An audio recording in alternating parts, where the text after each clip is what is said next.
In the data domain, AI has already started taking over the work, whether it is building the pipelines with the help of Claude code, generating PySpark scripts using the agentic IDEs, or even constructing the code to just build your connectors for the data sources. And you have clicked on this video because you need a raw and an honest advice which will help you stay relevant in the data engineering domain, or if you just want to crack your dream roles in this difficult period.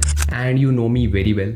I am not going to sugarcoat anything and will tell you the truth on your face, because this is not a sponsored video to make you a fool by promoting XYZ courses. This video will provide you 4 important advice which will actually help you stay relevant, and I personally think is very important for every data engineer right now. And I have also covered some important questions such as how does the demand graph of data engineering look like, possible evolution of this role, some interview tips in this layoff period, and some personal observations as well. So make sure you watch the video till the end, and yes, hit the subscribe button if you want true guidance in the data engineering domain without any filters at the right time. Let's get started.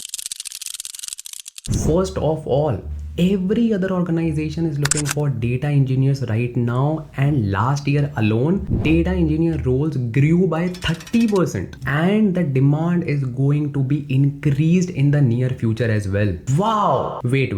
Here's the thing you need to note. Yes, the demand is growing, but the supply of data engineers is growing rapidly. There was a time when the supply of data engineers was so less that anyone with Python, SQL, Apache Spark knowledge would be hired as a data engineer. But now every other person has these skills. So the competition is increasing and bar is getting higher. Just to add, it's not just about competition.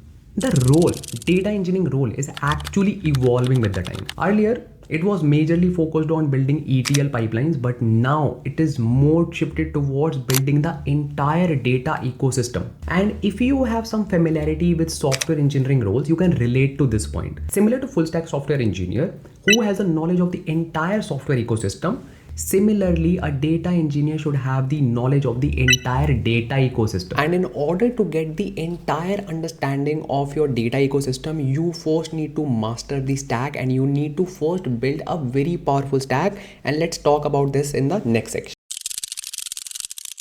Do you know what? The very first thing that you should add in your stack, and which is non-negotiable, is the fundamentals.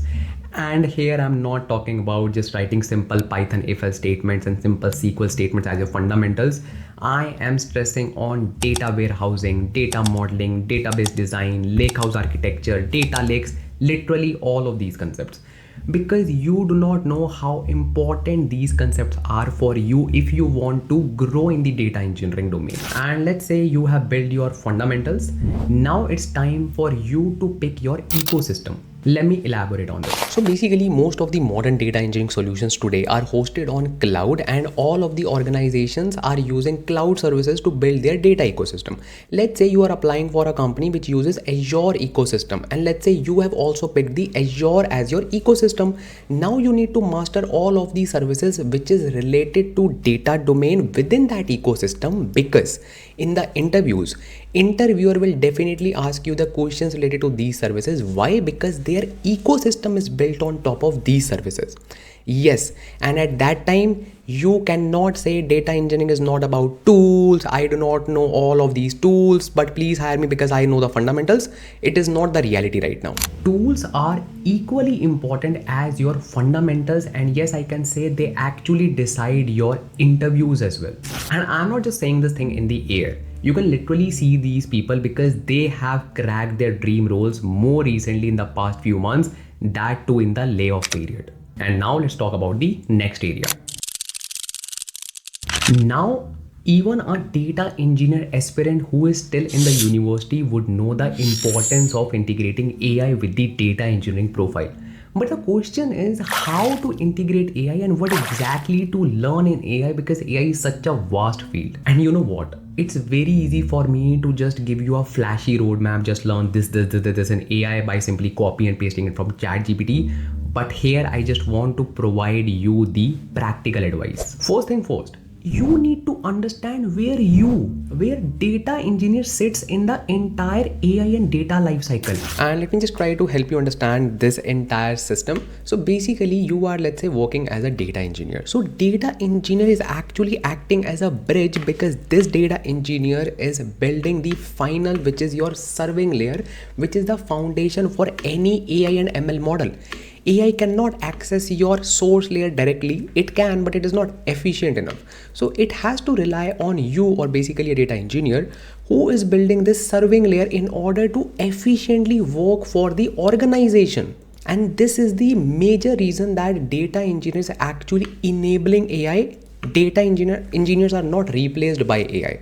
Make sense? But hey, there is a catch. So basically, yes, AI is dependent on this particular serving layer, but in order to perform the responsibilities of the data engineer, there is AI involved to boost the productivity, or actually to do some, you can say, junior level tasks as well. For example, let's say this data engineer is creating a pipeline.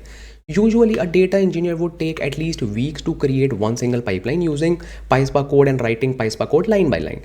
But now this AI can just use some AI or LLM models to efficiently generate the code, obviously not line by line, that too covering the edge cases and all of the, you can say, best practices. So that way data engineers need to integrate AI in their daily workloads to efficiently work as a data engineer. So you need to focus on this area now. Try exploring Claude Code, Codex, Agentic IDEs, and especially MCP servers, because every big name such as Databricks, Snowflake, DBT are actively working in these areas. And yes, MCP server is non-negotiable now. Make sense? Let's talk about the next area. Now I want to talk about the most important piece of the puzzle, and this actually decides the success of your interviews as well to some extent. And this is for both experienced ones and the freshers, and it is none other than projects. It is so easy to create projects in data engineering domain, but not every project is worth mentioning in your resume, because quality of the project matters. Now Ansh Lamba, what is the meaning of quality here? See, the projects that you are mentioning in your resume, first of all, should be end to end, and it should solve one business problem. And let me just tell you, not every business problem is related to data size. It is also towards the data architectures as well. So now let me just try to put some more light on this topic by taking an example. So let's say there is a job role for data engineer and two people applied for it, Bit2 and Bunty. Now both of these people performed really well in the interview, and now when it was time to showcase the project, Bit2 built this kind of project using Cloud, SQL databases, Databricks, data lakes, and Bunty built this kind of project where the person is simply fetching the data from the weather API using Python and storing it in the Postgres database. Now obviously it is common sense that Bit2 will get a major advantage over Bunty. Plus I can also highlight that the job description also highlighted the similar skills and technologies, because almost every organization uses the similar skills and technologies. This can be the scenario with you as well. So if you want to become Bit2, you have to build projects with the modern data engineering tech stack as well. Plus it should align with the job description, because that is the major thing which decides your success in the interview as well. Make sense? Now here comes the tricky part. Now obviously building these projects are also not very tough, especially in the AI era, because all you need to do is copy the code from GitHub and just fork it in your repo and simply say that I have built this project. Now the thing is, this interviewer will start asking questions from you in the interview related to the project, because this person needs to confirm that you have literally built this project on your own. That is why in all of the project videos that I just create for my data fam, I always mention this thing that whenever you are just showcasing any project, you should be well versed with the project, and the only way to do that is writing the code line by line on your own.